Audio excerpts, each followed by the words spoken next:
வாங்க இன்னைக்கு பிரண்டை எப்படி க்ளீன் பண்ணலான்னு பார்க்கலாங்க.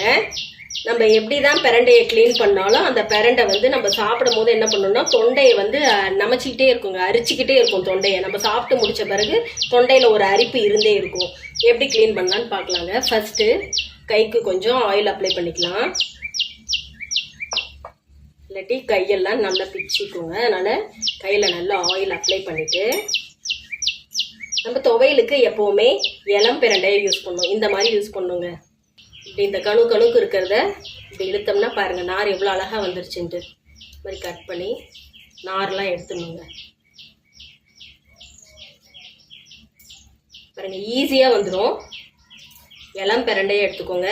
சின்ன சின்ன துண்டாக கட் பண்ணிக்கலாங்க.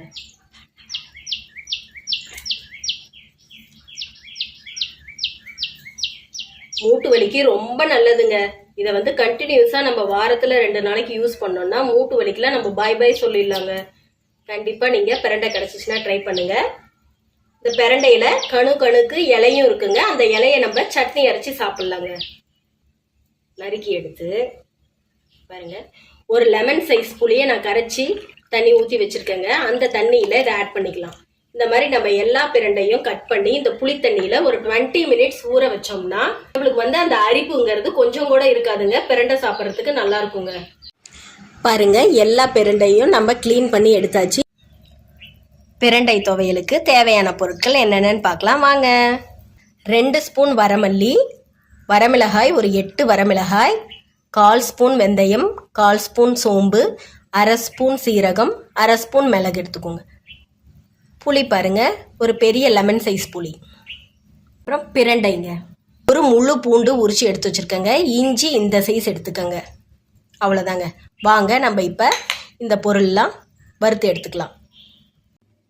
ஸ்டவ் ஆன் பண்ணியாச்சுங்க. வானல் வச்சுட்டேன். பாருங்கள், வர கொத்தமல்லி, மிளகு, சீரகம், சோம்பு, வெந்தயம் இது எல்லாமே நம்ம ட்ரையாக ரோஸ்ட் பண்ணி எடுத்துக்கலாம். ஃப்ளேமை வந்து சிம்லேயே வச்சு ரோஸ்ட் பண்ணுங்கள். பாருங்கள் நல்லா ரோஸ்ட் ஆயிடுச்சு, நல்ல மணமாக இருக்குங்க. இப்போ இந்த ஸ்டேஜில் நம்ம இறக்கி ஒரு பிளேட்டுக்கு மாற்றிடலாங்க.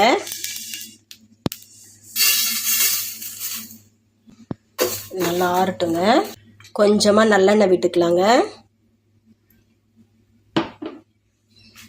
வரமிளகாய் சேர்த்துக்கலாம். எண்ணெயிலே நல்லா வரமிளகாயை வறுத்து எடுத்துடலாங்க. போதுங்க. இப்போ வரமிளகாயை எடுத்துடலாம்.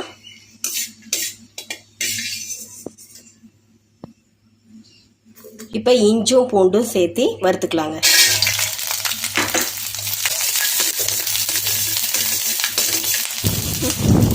பூண்டு நல்லா வதங்கிடுச்சுங்க. இப்போ பூண்டையும் எடுத்து வேறு பிளேட்டுக்கு மாற்றி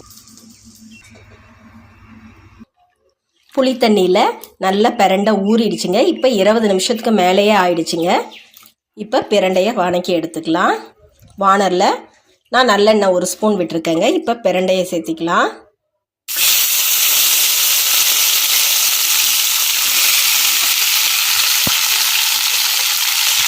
பிரண்டையை வாரத்தில் 3 நாள் நம்ம இந்த மாதிரி துவையலோ தொக்கோ செஞ்சு ஸ்டோர் பண்ணி வச்சுட்டு சாப்பிட்டுட்டு வந்தோம்னா முட்டி வலி கொஞ்சம் கொஞ்சமாக குணமாகுங்க. கண்டிப்பாக ட்ரை பண்ணுங்கள். பிரண்டை கிடைக்கும் போதெல்லாம் வாங்கி வச்சு நீங்கள் இந்த மாதிரி தொக்கு செஞ்சு ஸ்டோர் பண்ணி ஃப்ரிட்ஜில் வச்சிட்டோம்னா 1 மந்த் ஆனாலும் கெட்டு போகாதுங்க. நீங்கள் சாப்பிட்லாம். பிரண்டை நல்லா வதங்கிடுச்சுங்க. இப்போ இந்த ஸ்டேஜில் நம்ம எடுத்து வச்சுருக்கிற புளியை சேர்த்து 2 வதக்கிடலாங்க. இப்போ இந்த பிரண்டை நல்லா ஆறட்டுங்க. ஆறின பிறகு நம்ம அரைச்சிடலாம். நம்ம வறுத்ததெல்லாம் நல்லா ஆறிடுச்சுங்க. இப்போ மிக்ஸி ஜாரில் சேர்த்து இதை ஃபஸ்ட்டு நல்லா அரைச்சி எடுத்துக்கலாம். பாருங்க நல்லா அரைச்சி எடுத்தாச்சுங்க. இப்போ பூண்டும் இஞ்சி ஆட் பண்ணிக்கலாம். இதை கிரைண்ட் பண்ணி எடுத்துக்கலாம். புளி பிரண்டை எல்லாம் வதக்கி வச்சுருக்கோம் இல்லைங்களா, அதை இது கூட ஆட் பண்ணிக்கலாம்.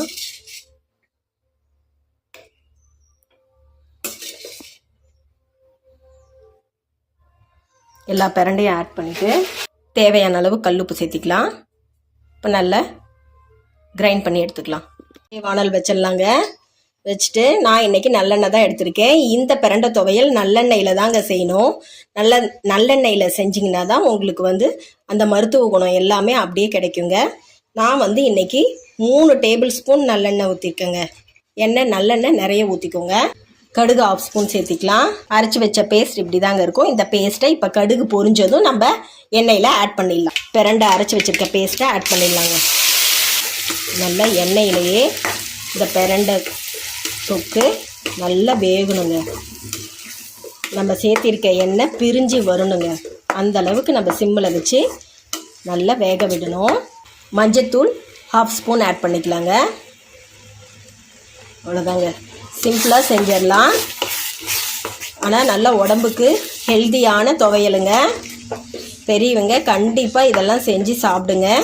முட்டி வலி இருக்கிறவங்க, முழங்கால் வலி இருக்கிறவங்க அவங்க கண்டிப்பாக இந்த பிரண்டை துவையலை எடுத்துக்கணுங்க. இப்போ இது நம்ம சிம்லேயே வச்சு ஒரு 10 மினிட்ஸ் வேக வைக்கலாங்க. எண்ணெய் பிரிஞ்சு வரட்டுங்க. 1 மாதம் ஆனாலும் இந்த பிரண்டை துவையல் கெட்டு போகாதுங்க. நீங்கள் வெளியவே வச்சுருந்தீங்கன்னா 10 டேஸ் வரைக்கும் வச்சு சாப்பிட்லாம். ஃப்ரிட்ஜில் ஸ்டோர் பண்ணி வச்சிங்கன்னா 1 மந்த் வச்சு சாப்பிட்லாங்க. நம்ம சேர்த்துன எண்ணெயெல்லாம் பாருங்கள் பிரிஞ்சு வருது. பிரண்டை தொக்கு நல்லா சுருண்டு வெந்து வந்துருச்சுங்க. பாருங்கள், வானலில் ஒட்டாமல் வந்திருக்கு பாருங்கள். இந்த அளவுக்கு பிரண்டை துவையல் நல்லா சுருண்டு அந்த பிரண்டை சட்னியில் இருக்க தண்ணி எல்லாமே அப்சர்வ் ஆகணுங்க. அப்போ தான் துவையல் எவ்வளோ நாள் ஆனாலும் கெட்டு போகாமல் இருக்கும். இப்போ இந்த ஸ்டேஜில் நம்ம ஆஃப் பண்ணிடலாம். ஆஃப் பண்ணியாச்சுங்க. இது நல்லா ஆறின உடனே நம்ம ஒரு கண்ணாடி பாட்டிலில் போட்டு ஃப்ரிட்ஜில் ஸ்டோர் பண்ணி வச்சுக்கலாங்க. இது கூல் டவுன் ஆகட்டும்னு நான் உங்களுக்கு காட்டுறேன். பாருங்க, ஒரு 1/2 ஸ்பூன் 1/4 ஸ்பூன் இருந்தால் போதுங்க. இந்த தொக்கு துவையல் எடுத்து சாதத்தில் வச்சு சுடு சாதத்து கூட சாப்பிட்றதுக்கு அட்டகாசமாக இருக்குங்க. நான் டேஸ்ட் பண்ணி பார்க்குறேன். அருமையாக இருக்குங்க. கண்டிப்பாக உங்கள் வீட்டில் நீங்களும் ட்ரை பண்ணி பாருங்கள். அருமையான பிரண்டை துவையல் ரெடிங்க. நீங்களும் உங்கள் வீட்டில் ட்ரை பண்ணி பாருங்கள். வீடியோ பிடிச்சிருந்தா லைக் பண்ணுங்கள், ஷேர் பண்ணுங்கள், சப்ஸ்கிரைப் பண்ணுங்கள். தேங்க்யூ. நம்ம குழந்தைங்களோட ஆரோக்கியம் நம்ம கையில் தாங்க இருக்குது. அன்பை கொட்டி சமைங்க, அட்டகாசமாக இருக்குங்க.